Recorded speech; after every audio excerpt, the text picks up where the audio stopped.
Now, like I said, all of these things are great. So if you ever want me to do a whole video on them, but this is important. One of the pillars of this community is get your money right. Now, this is something I got asked about on my DM. Once the money is right, what do you spend it on? Now, most of you guys think, well, I'm going to get drip. I'm going to get clothes. I'm going to get me a nice car. And what you want to do is you want to buy things that make you money, not things that will cost you money. The worst investment you could ever buy is a car. If you're going to buy a car, I've done shows on this already, but basically, whatever kind of car you want, but whatever year it is, subtract 3 to 5 years, okay? And what you want to do is budget how much you can spend on a car and pay half that a month. In fact, if you can pay a down payment so big that you have 6 monthly payments of $1, that'll be good, and I'll explain that if you want me to, but that'll build your credit, okay? So if you have money to buy a car cash, I suggest not doing it. I say go in there and pay it all, that you have a 3-year note of $1 a month, something like that. That'll build your credit. You'll get what I'm talking about. But if you don't know, it's a book called The Millionaire Next Door. You should read it. But what I'm saying, assets. What I mean by that is, number one, do not buy a car. Do not buy crypto. Do not buy stocks. Never. What you want to buy are things you can touch. Okay? So you want to buy precious metals. You want to buy property, if you can, all the property you can get. Even the worst kind of property is still great property. This is also you want to do. If you want to start a business, there's only 3 businesses you should ever start. Number one, a franchise. So if you got the money to get yourself a McDonald's, get yourself a McDonald's. Number 2, a vice. So a liquor store, a casino if you got that kind of money. Any kind, I guess, in this state, I live in Nevada, so you know what's legal here that may not be legal in your state. You want to get into vices, because vices are recession proof. One caveat also, if you can, but I don't recommend it because it's too hard to get into, but the margins are great and it's recession proof. Women, beauty, and health. Recession proof. Hard to break into, but anyone can open up a vice, like I said, a bar or a spirit store, something that sells spirits, or like I said, this is Vegas. We have here that's legal. That's not legal other places. Things like that. And finally, and number one, the number one business you should get into is anything that you can get with a government contract. Listen to me. Me and my friends, we're in the process of doing something, and it's a multi-year thing, but you know how they say that 5-year plan? Well, we have it. I have it. Whatever. And then, of course, this thing on social media is also a 5-year plan. Okay? But you want to get something where the government cuts you a check every month. Let me give you an example.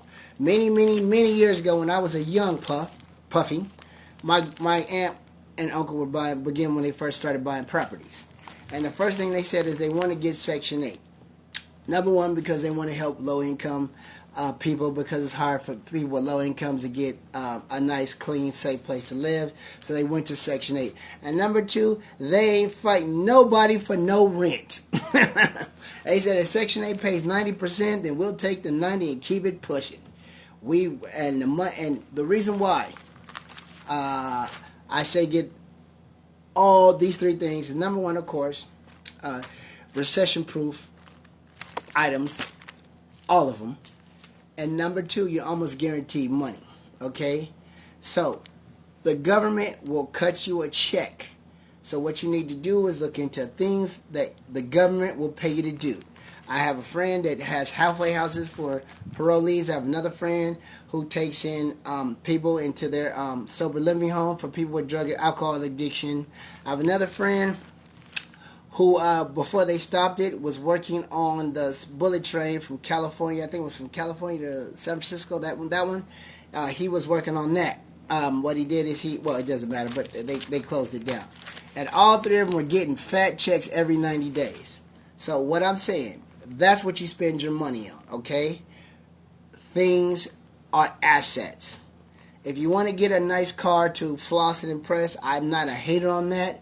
But remember, most people don't know if a difference between a 2022 Mercedes and a 2017. And the few people who do won't care anyway. All right? So forget about that. The next thing on my list is advice. Now this is very important. The best advice you can get, and never forget this, is unsolicited free advice. I will never forget all the free advice that I was given. Because you'll find out this about successful people. They like to pass it on. I kid you not. I've never met a successful person in anything. But we're talking about finances and getting in shape and with interpersonal interaction with the opposite of you. They always like to tell what they learned the hard way, and or they like to brag about it, which kind of becomes the same thing. So if you're trying to, for this to meet women, talk to a ladies' man. Talk to a man who gets girls. They will give you advice without even knowing they're giving you advice. The best advice I ever got was from ladies' men, just from them talking, because they like to hear the sound of their voice. Most people are successful in any endeavor, not just financing, not just in the gym, not just meeting people, they like to talk because they like to hear about their goals, especially if there was a struggle. So always take advice from people who are more successful than you. And the best advice you'll ever get is not free advice, unsolicited free advice. I'll never forget it when I was in Vegas a long time ago when I started one of my businesses many years ago. A guy told me, he said, you don't have to be smart to be rich. The only thing you have to do is have basketballs. And what he meant is you just can't be scared to lose. If you're scared to lose, you will never win. I promise you that. Next subject. Oh, this is a good one. I got this. This is another DM that caught my attention. Some of these were just DMs that I've been rolling up, but this is one that caught my attention. Guy talked about he was out with a beautiful girl. I guess he called her a 9 out of 10. I don't know. He didn't send me a picture of her. I asked him to send me it. Never got it. He said that he was out with this girl and they were on a quote-unquote date or whatever. And a man would approach her. He didn't know the proper way to respond. And I told him this, and I'm going to tell you the same thing. This is how you respond when you're out with a girl, and this is a first date kind of situation, or you're just hanging out. When a man approaches her, and they will, especially if you're not a big person, you have average looks and height like myself, people are going to approach you, especially with a beautiful woman. You say this. When he starts talking, you intervene and you say, "Hi, my name is Puffy." You put your hand out. You show that you're laying your groundwork, okay? You put your hand out like this and you get in the middle of the conversation and say, introduce yourself. "Hi, my name is Puffy." And you might have, if she's hot, you might do it 100 times in a night. But you always let that guy know, okay, this ain't no soft guy. And you let her know that you're willing to stand up for your ground and protect her. If you do that, a woman will feel safe around you. Especially if this guy is bigger than you or looks dangerous or tough. If you go up to him and say, "Hi, my name's Puffy, and this is my friend." You don't say this is your date. You never say this is my girl unless she's officially your girl. You just say, "Hi, my name is Puffy, and this is my friend." And then you keep it pushing. Even if she wants to stay with the guy. Even if the guy's taller, better looking than you. She's going to be like, okay, this guy's pretty cool. I have to get the other guy's number when I go fake like I'm going to the bathroom later. But she will respect you and you will intrigue her. So remember, "Hi, my name is Puffy. Stand your ground." I thought that was a good one. I'm glad he brought it up. Next one. Oh, this is a good one too. So a guy DM'd me. He said,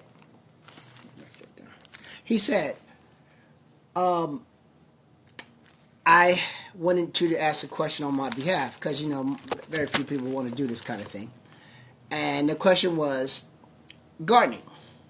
I said, okay, sure. He said he wanted me to ask the ladies, how do they maintain their garden? And so I'm going to. And be on the lookout for gardening edition, because how I'm going to do it, it's pretty clever. All right. And if you don't know what gardening is, you probably shouldn't be watching my content. Next question. I got DM'd by another guy. And this was pretty good. It was a long one. And I wanted to read it on the stage, but I said, nah, let's just get to the point. The question was basically a lot of rambling, but it got to the point. He said, do I have trouble getting interviews? And this is what I want you to understand. 80% of my interviews are from women who approach me for some other reason, whatever that is. Now, this is very interesting because I notice a lot of guys who do what I do, not my content, but come out here to the strip looking for interviews. They wear T-shirts. I wore a badge, not because I was against T-shirts, but because all I had was $3 that day. And I said, let me go down to Kinko's and make a quick badge because T-shirts cost money. A badge is $3 in 5 minutes. So I bought the badge, threw it on, and I said,